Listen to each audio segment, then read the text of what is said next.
¿Quién nos ha planteado alguna vez hacer un máster y un MBA?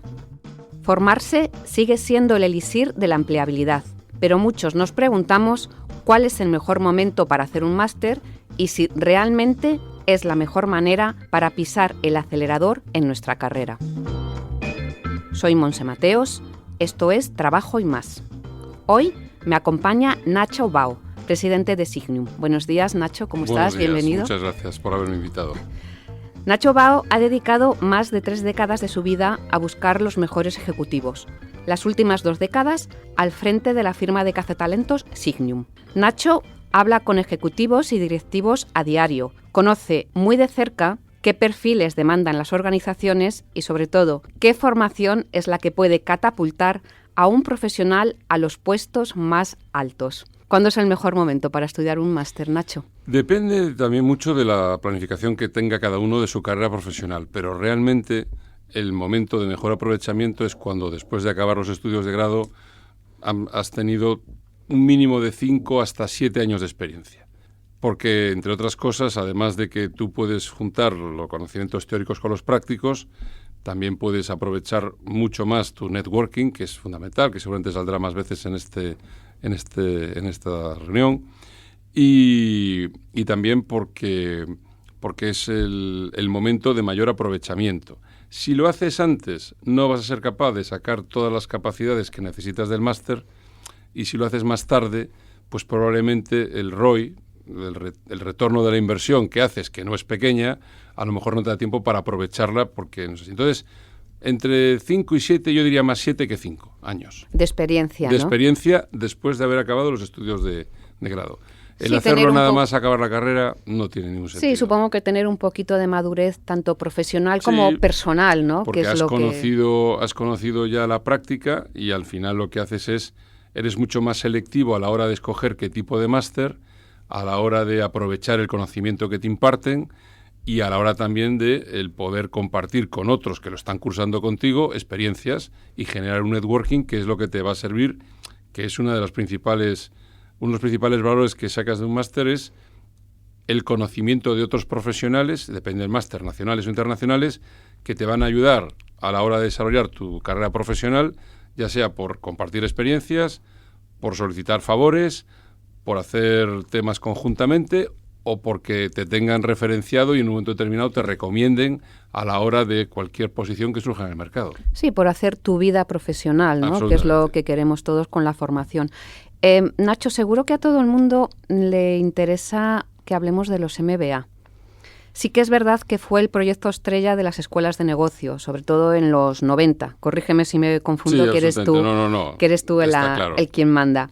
Pero ahora es uno de los programas más cuestionados porque hay muchas personas que dicen que es muy largo, que quizás es excesivamente caro y también excesivamente teórico. ¿Hay alternativas o sigue siendo el mejor programa posible, Nacho? A ver, el hecho de poder dedicarle 2 años a hacer un máster, con lo que supone, primero, de esfuerzo personal, de estar 2 años fuera del mundo. Segundo, de esfuerzo económico, porque normalmente tú no estás ingresando y además tienes que pagar el máster. Y de hecho, si pides un préstamo, lo estás pagando un montón de años después, ¿no? Hace que... Vamos a poner un ejemplo. Imaginemos a alguien que hace 2 años inicia en un máster y se aísla del mundo. En estos 2 años, pues entre otras tonterías, ha pasado una guerra en Ucrania, la crisis energética, la guerra en Gaza, las elecciones presidenciales en Estados Unidos o la guerra de aranceles. Y tú estás haciendo un máster. Tú imagínate lo que ha cambiado el mundo en estos 2 años que has estado estudiando. Y sobre todo más es un MBA, que va muy dirigido a todo eso, ¿no? No tiene mucho sentido. Entonces, ahora mismo, además de los másters de 2 años, que yo creo que cuando tienes estos 7 años de experiencia, no solo más recomendable, pues tienes desde los Executive MBA, que te permiten compatibilizar el trabajo con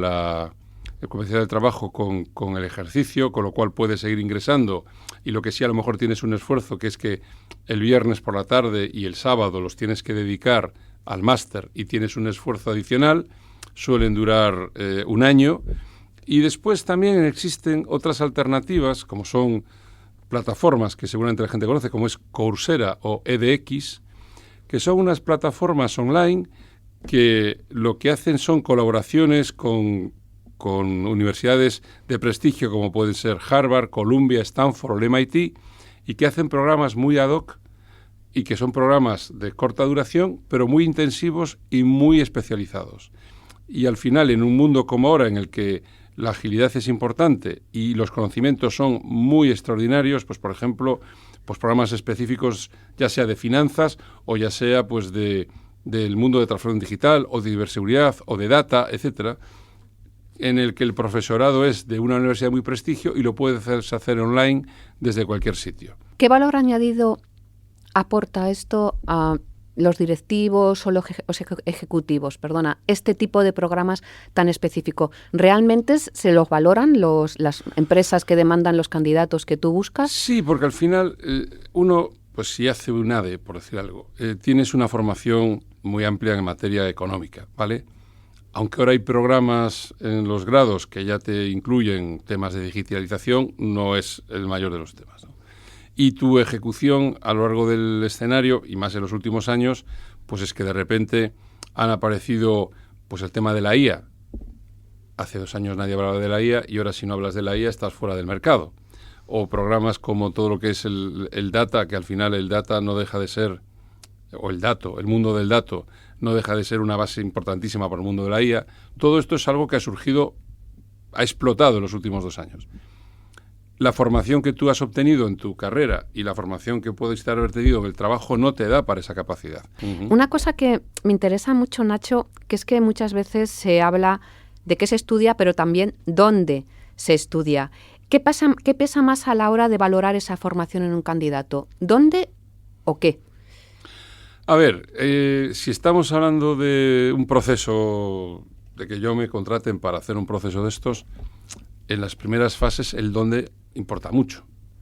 Es decirte, hay determinados programas de reconocido prestigio, casi todos son, o muchos de ellos son de universidades norteamericanas, pero tampoco hay que denostar las europeas, pero tú, claro, másters en el MIT o en Stanford o en Wharton o en Harvard, pues tienen un prestigio que ya inicialmente es una barrera de entrada a la hora de un candidato que lo tenga o no lo tenga. Pero en Europa tienes programas muy específicos pues en el London School of Economics o el IMD en Suiza o el INSEAD de Fontainebleau o en España, pues por ejemplo, los programas ejecutivos del IS o del IE. Entonces, donde lo has estudiado, el hecho de que tenga reconocido prestigio, que tenga una base académica reconocida a su vez y que tenga un networking. Sí, ¿con quién te vas a encontrar ahí, no? Es decirte, pues evidentemente no es lo mismo un programa en que todos los que acuden tienen una posición de 7, 8, 9 años de experiencia y que todos tienen un cargo, ya sea director general o socio responsable de un área,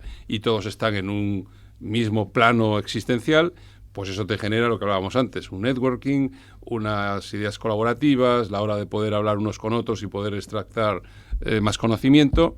Entonces, en un principio importa el dónde, pero después, a medida que vas avanzando en ese proceso, importa el qué has estudiado. ¿Qué has aprendido? Tienes, por ejemplo, no sé, pues el máster en Analytics y Management por ejemplo, del Imperial College of London, que es un máster muy específico, o el máster en Finance del EC de París. Pues claro, al final no es tan solo dónde has estado, sino qué has estudiado, ¿no? Y también la ubicación, es decir, a veces cuesta, si hablamos de un máster clásico de los de 1 año ejecutivo o 2 años, ¿no? Uh-huh.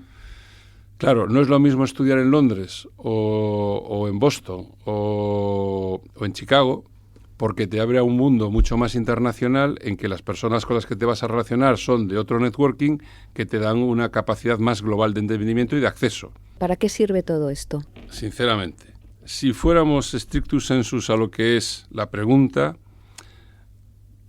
a nosotros, y hablando de altos ejecutivos, nadie nos pide en el requerimientos que tenga o no tenga un máster. Lo que importa es la experiencia, cómo lo ha gestionado y las capacidades que ha sido capaz de desarrollar y cómo las ha mostrado al mundo, ¿no? Entonces, como tal, un máster no es un requisito que normalmente se pide. Hay algunos ámbitos, como por ejemplo las firmas de consultoría estratégica, que siguen demandando que sus asociados tengan un máster, etcétera, ¿vale? Pero no es así. En el caso de Europa, en Estados Unidos sí que hay una masteritis, es decir, En Estados Unidos, obviamente, sí te piden, pero también es otro sistema educativo, que tú al final tú tienes una licenciatura en artes y después haces un máster de 2 años en Derecho y eres licenciado en Derecho. Entonces, el tema es que tienes otro sistema. En Estados Unidos sí le da mucha importancia al máster, muchísima. En Europa no es tanto así. No es tanto así. No es necesariamente una condición sine qua non para evolucionar en tu carrera. ¿Y en España?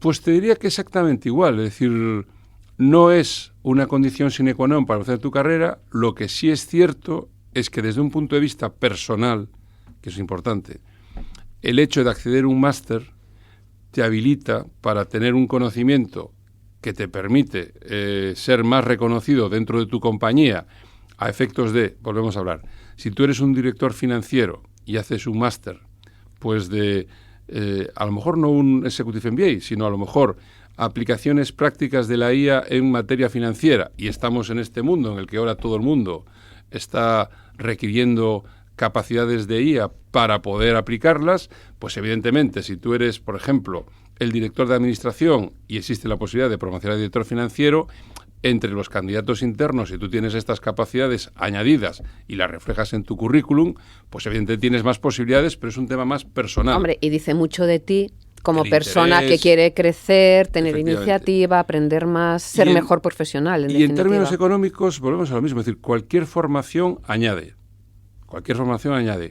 pero a la hora de promocionar y que eso tenga un impacto en el salario, no necesariamente es así. ¿Qué recomendaciones le darías a una persona, a un ejecutivo, que quiera avanzar en su carrera y estar en el punto de mira de los cazatalentos? Primero, accesibilidad. Pues evidentemente, aunque nosotros tenemos oficinas por todo el mundo, la accesibilidad es a través de las plataformas de conocimiento, como por ejemplo es LinkedIn. Acceder a un candidato que está en Shanghái o un candidato que esté en Nueva York para una posición en Europa, pues evidentemente en un mundo cada vez más global que esto sucede, ¿cuál es la forma de contacto? Pues una, el conocimiento previo que tengas de estas personas porque los has conocido en otras etapas de su vida profesional. 2, el que tengas acceso a ellos a través de plataformas como puede ser LinkedIn u otras. 3, muy importante, nosotros usamos mucho referencias. Gente que conocemos y que los consideramos personas muy coherentes en el mercado y que le planteas y le dices, si tú tuvieras que recomendar a alguien que haya trabajado contigo o que le conozcas profesionalmente, ¿a quién recomendarías? Todo esto en conjunto te da una masa crítica de candidatos, ¿vale? Entonces, de esa masa crítica de candidatos, imagínate, en el caso que hablamos, el ejemplo que estaba poniendo, salen unos 29. De esos 29, tienes que hacer una criba. La criba tiene que ser en base a una primera identificación de currículum. Si tienes dudas, no solamente te fijas en el currículum, lo esperas a una primera entrevista.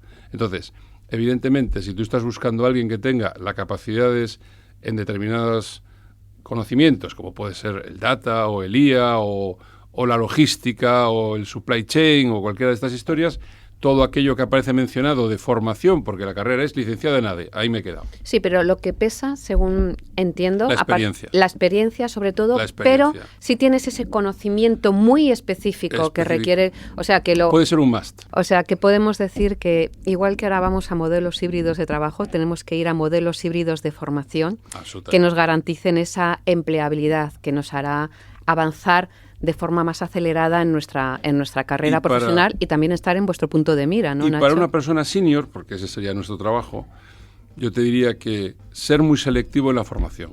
Que no necesariamente una persona que tiene 10 años de experiencia, la formación que necesita es un máster. Cuando tienes que hacer un cambio radical, puede tener un sentido.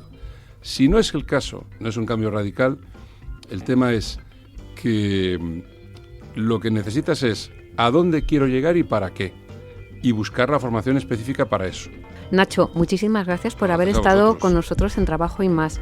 Os esperamos en el próximo episodio. Soy Monse Mateos, esto es Trabajo y Más, un podcast editado por Tamara Vázquez y dirigido por Amparo Polo. Nos podéis encontrar en todas las plataformas de podcast y en expansión.com. Hasta la próxima y muchísimas gracias.